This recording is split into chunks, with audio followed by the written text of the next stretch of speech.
আসসালামু আলাইকুম প্রিয় দর্শক, আজ আপনাদের সাথে শেয়ার করছি বাচ্চাদের জন্য আপেল গাজর দিয়ে সুজির রেসিপি। আর সেই সুজি আমি বাসায় তৈরি করে নিয়েছি। হোমমেড খাবার বাচ্চাদের জন্য সবচেয়ে বেশি নিরাপদ।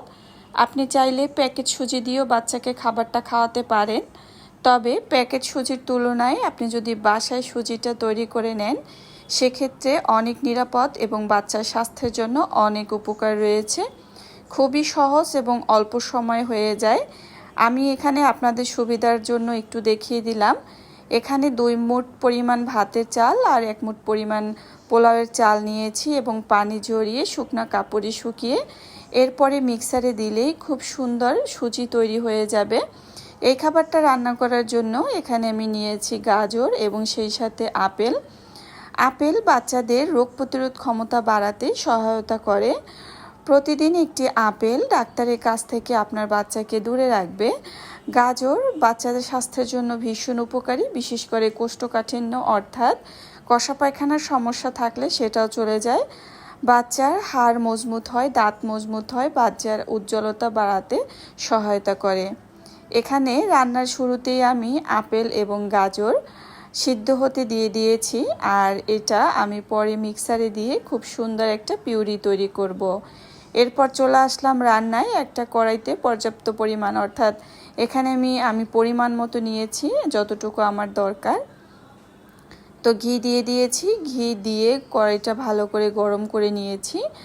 আর এরপরে আমি বাসায় তৈরি যে সুজিটা সেটা ব্যবহার করছি। আপনারা চাইলে প্যাকেট সুজিও দিতে পারেন, তবে শুরুতেই বলেছি প্যাকেট সুজির তুলনায় বাসায় হোমমেড অর্থাৎ বাসায় তৈরি যে সুজি সেটা বাচ্চার জন্য বেশি নিরাপদ এবং স্বাস্থ্যকর।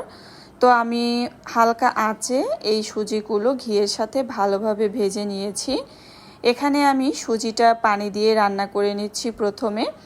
আপনারা এভাবে পানি দিয়ে রান্না করবেন। যে সকল বাচ্চারা গরুর দুধ খায় তাদের খাবারে এখানে চাইলে গরুর দুধ ব্যবহার করতে পারেন, অর্থাৎ গরুর দুধ দিয়ে কিন্তু সুজিটা রান্না করে দিতে পারেন। বাচ্চা যদি ফর্মুলা দুধ খায় সেক্ষেত্রে রান্নার শেষে মিশিয়ে দিতে পারেন।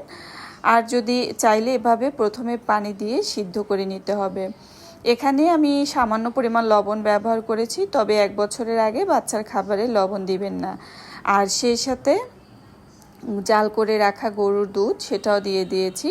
যেহেতু আমার বাচ্চার বয়স 1 বছরের বেশি, তো তার কারণে কিন্তু সে লবণ বা গরুর দুধ দুটোই খেতে পারবে।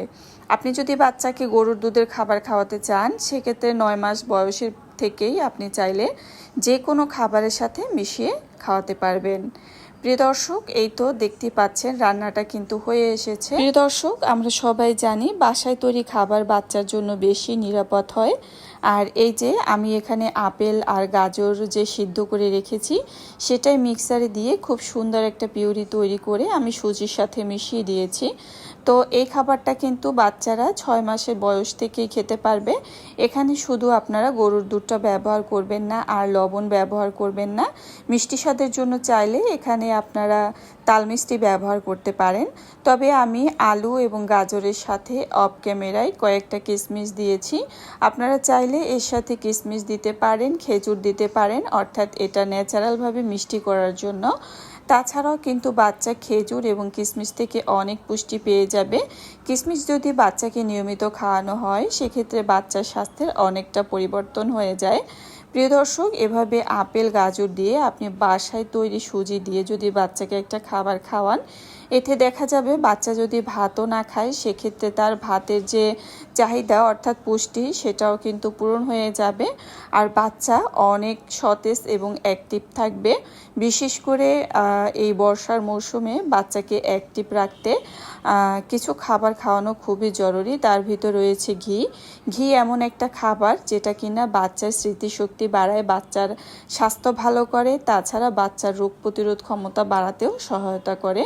তো বাচ্চার খাবারে অবশ্যই ঘি দিয়ে খাওয়াবেন, তাহলে কিন্তু বাচ্চার সহজে ক্লান্ত হবে না, অর্থাৎ তাকে কোনো রোগে আল্লাহ চাইলে আক্রান্ত করতে পারবে না। তো ইনশাল্লাহ আপনারা বাচ্চাকে এমন একটা খাবার খাইয়ে দেখতে পারেন।